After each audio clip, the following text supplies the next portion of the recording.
arguing this for at least a generation. All right, is that your pool? Was that Texas pool? typical Texas pool? It is. I actually did swim it. Typical Texas bathtub. This is the last case of this. This is the last case. And it's, right. it's a case of Dr. Steers. This is profound.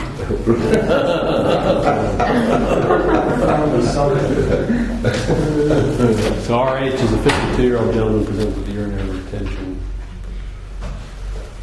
So he described several months of frequency, incomplete emptying, progressive stream weakening. Presented to an outside emergency department, unable to void. The catheter was placed and he was referred to UVA for urologic evaluation. Medical history is significant for recurrent infection, prostatitis,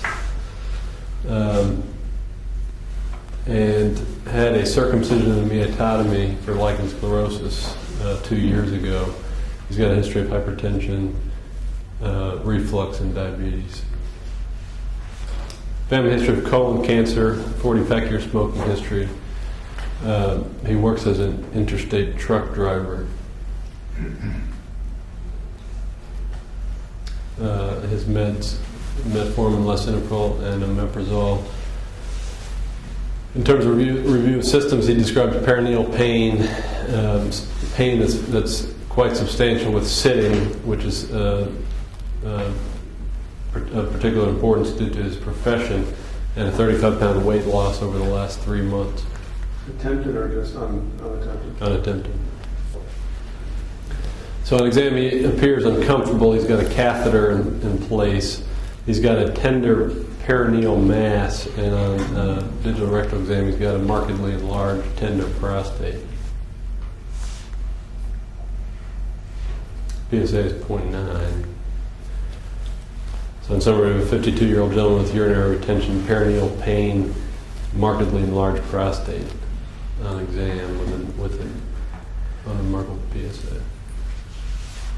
All right.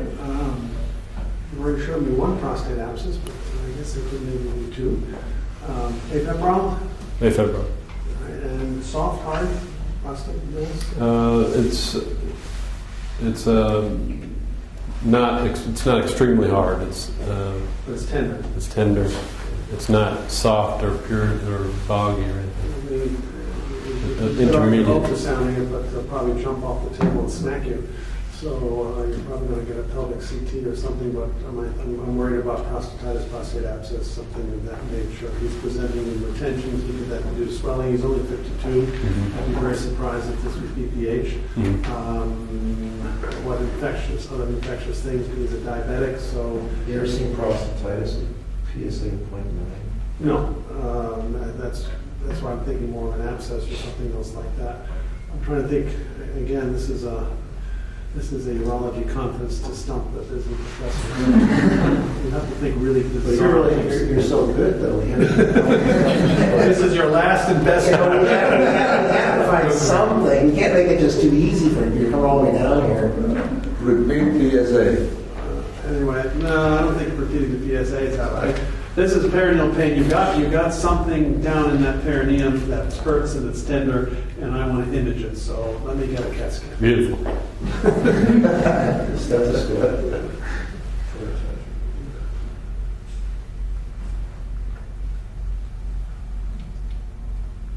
That's a pretty good sized prostate.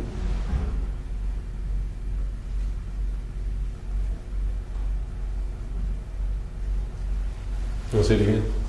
That's big. I'll capture that. It's solid, I assume. Mm-hmm. Oh, man. Extremely large prostate mass that's tender.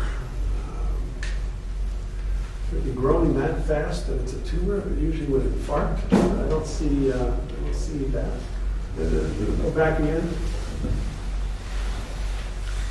You don't have to just get. Are those septate? Very subtle. Right there, you can see a little bit of All right, I mean, you're stumping me on what the pathology is, but when all else fails, you can either image again with something else, but I'm not going there because eventually I need tissue. So what's the smartest way to get the tissue? Do I stick a needle in from below, or do I resect something from inside, and do I want to scope him? I think if he's here in clinic, I might scope him just to get a feel for what I might be dealing with, but I think you're going to eventually stick a needle in it. So you got a cysto for me? Trust 200 grams, all right, 4 courses. So you went straight for that. Mm-hmm. Went straight for I said, it. I'm just tossing out ideas, but you need tissues, 4 cores of pain, and they show me that. And now you expect me to read this catalog. Thank you very much.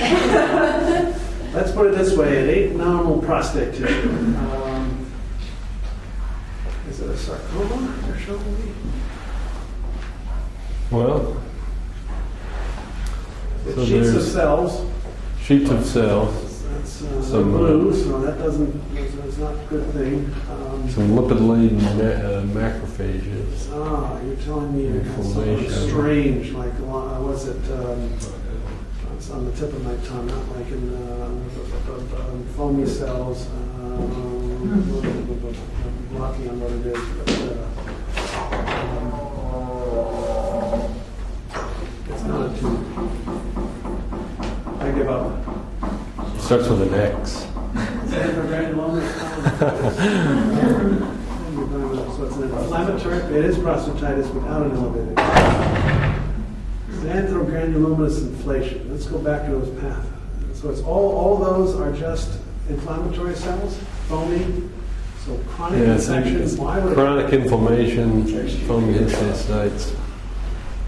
I would not have guessed that. I don't see that often in my clinic. In fact, I don't think I've ever seen it. So how many cases do you have? Do you have a case report of 10 of these? I've had 2. All right, you have 2. Case series. Ours is xanthogranulomatosis prostate mass. So now how do you treat it? I know what you do with a kidney. You just take it out. But I'm not so sure you want to take his prostate out. But I would need help from my infectious disease colleagues. Why did it happen? Why did it happen? I would call my friend Bill Steers, who I now know is He's got 2. I am at a loss to explain what to do, and I would go back to my textbook, which I'm allowed to do once the pathologist told me I have a xanthogranulomatosis prostate mass. So, looking at my textbook and consulting my colleagues at Charlottesville, and they told me to do what?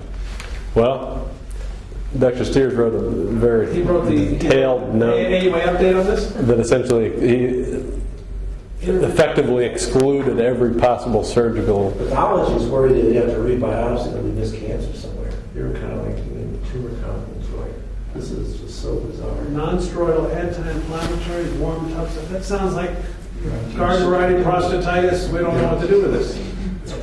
All right. Did it work? Unfortunately, we don't know. Oh, man! That's not fair!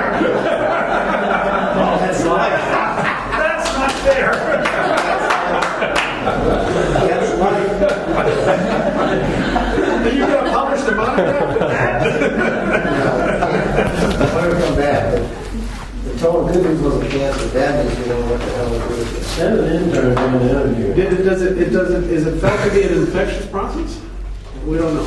No, you get into a lot of organs pathologists have said, and these tissues, but even with that, I was surprised he had no PSA elevation. It was completely repeated. They said, rebiopsy. I think when I talked about possibly biopsying, why he decided he's never going to come back and see me, stick another needle in it. But they're worried that he could have tumor. There's just no other So differential. the question is, you've had 2 and I've had 0. Does it make One guy I've seen back in follow, and I did rebiopsy him 7 years later. He came back, stuff, had elevated PSA then, and he had prostate cancer. Well, my question is he did get radical prostate, Yeah. and I only one of them, and it was like, so it is worrisome. Well, number 2, is he stuck doing intermittent cath for the rest of his life on this? I mean, I don't know how obstructive the symptoms are, but that's not a fun entity either. Yeah, and you don't really necessarily turbo. I mean, No. So you can't do a turbo. You're really stuck here Well, because that's getting back to the kidney. That's where I was going. Because you're going to do a radical prostatectomy, get all this disease out and let him void again. And to me, this now turns on, if he's stuck performing intermittent catheterization for the next umpteen years, if you're, I thought you were going to tell me the soak squirts, the inflammatories that shrunk in half, he's voiding well, and I'd say, great. But if you're saying he's been on an intermittent cath and staying that way, all of a sudden doing a radical prostatectomy is not as crazy as it sounds. yeah, the other guy was very difficult. We did him, his symptoms abated. He really didn't have any symptoms later. I just remember the initial path when he came back and said, well, you have to take it off. But it was very tough for planes to do something with this. I mean, it was a real struggle for robotic to do one of these. You stumped me, and I agree. Thank you. But